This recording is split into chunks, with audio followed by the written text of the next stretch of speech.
আজ আপনাদের মাঝে পুতুল নাচ খেলা নিয়ে হাজির হলাম। স্কুলে অনুষ্ঠান হচ্ছে, সেই অনুষ্ঠানে পুতুল নাচ খেলা হচ্ছে। এই পুতুল নাচ খেলায় লাস্ট পর্যন্ত কে টেকে, কে প্রথম পুরস্কার পায়, কে দ্বিতীয় পুরস্কার পায় এবং কে থার্ড পুরস্কার পায় এবং কে চতুর্থ পুরস্কার পায়। অসাধারণ একটি পুতুল নাচ ভিডিও নিয়ে আপনাদের মাঝে হাজির হয়েছি। আজকে স্কুলে গিয়েছিলাম, সেখানে বাচ্চাদেরকে পুতুল নাচ একটা প্রতিযোগিতা খেলা অনুষ্ঠিত হচ্ছে। এখানে অনেক সুনামধন্য ব্যক্তিরা উপস্থিত আছেন, যারা এই পুতুল নাচের যে উপহার তারা বিতরণ করবেন। অবশ্যই আপনারা ধৈর্য ধরে লাস্ট পর্যন্ত ভিডিওটি দেখতে থাকবেন।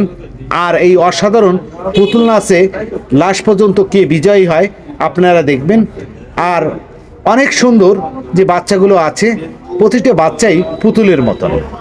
আর এখানেই পুতুল নাচ খেলাটি অনুষ্ঠিত হতে যাচ্ছে। আর এই পুতুল নাচ খেলাটি আপনাদের মাঝে উপভোগ করব। আপনারা সঙ্গে থেকে দেখতে থাকুন লাস্ট পর্যন্ত, তা না হলে মজা পাবেন না। 50 টাকা। পুতুল নাচ খেলাটি অসাধারণ, কেমন লাগছে অবশ্যই কমেন্টে জানাবেন। এখানে প্রতিটি বাচ্চাই পুতুল।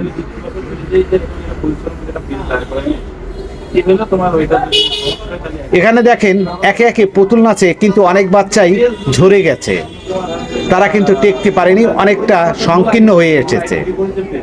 একটু ধৈর্য ধরে দেখবেন লাস্ট পর্যন্ত।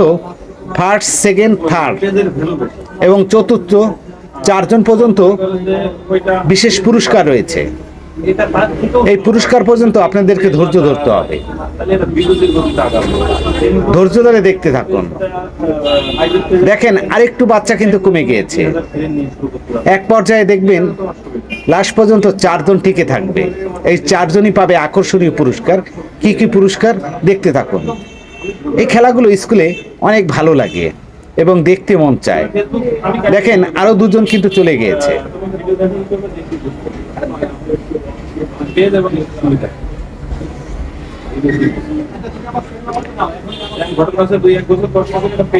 এবার পুতুল নাচের কিছু বিশেষ বৈশিষ্ট্যগুলো ধৈর্য ধরে দেখুন, মনোযোগ সহকারে দেখতে থাকুন। আপনাদের টার্গেট এখানে 2025 সাল কে ফার্স্ট হতে পারে,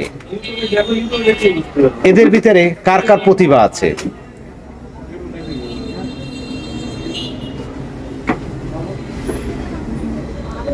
লাস্ট পর্যন্ত কে টিকে যাবে। অবশ্যই অসাধারণ সেই পুতুল নাচ খেলাটি দেখতে থাকুন। আমার কিন্তু অনেক মজা লাগছে। আজকে শিশু আগামী দিনের ভবিষ্যৎ। আজকে শিশু আগামী দিনের ভবিষ্যৎ, এরা আমাদের ভবিষ্যৎ প্রজন্ম। দেখা যাক ফার্স্ট কে হয়। ধৈর্য ধরে দেখতে হবে, অনেক আনন্দের খেলা। পুতুল নাচ অসাধারণ সেই খেলাটি আপনাদের মাঝে কিন্তু উপস্থাপন করছি। ধৈর্য ধরে দেখবেন ফার্স্ট পুরস্কার কে নিয়ে যায়। দেখেন অনেক বাচ্চাই কিন্তু এখানে ঝরে গিয়েছে, এখন কিন্তু অল্প কয়েকজন আছে। এবার বাংলাদেশের সম্মানিত মেডিকেলে চান্স হয়েছে। খেলাটি দেখতে থাকুন।